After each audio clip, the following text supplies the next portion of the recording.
Cosa dovresti sapere prima di scegliere di fare un impianto dentale? Allora, la prima cosa da sapere è il tuo grado di igiene orale.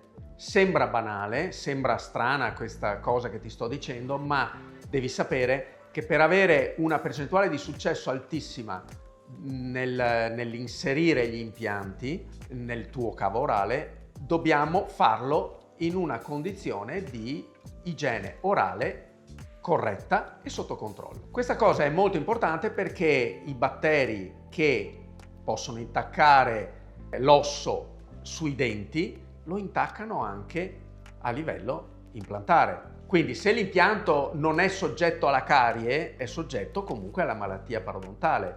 Di conseguenza le percentuali di successo dell'implantologia, che oggi sono veramente elevate, sono oltre il 95%, si riducono se l'impianto viene inserito in una condizione di cavità orale ricca di batteri della placca e del tartaro. Soprattutto poi se già è in atto una vera e propria malattia delle gengive, cioè la cosiddetta piorrea.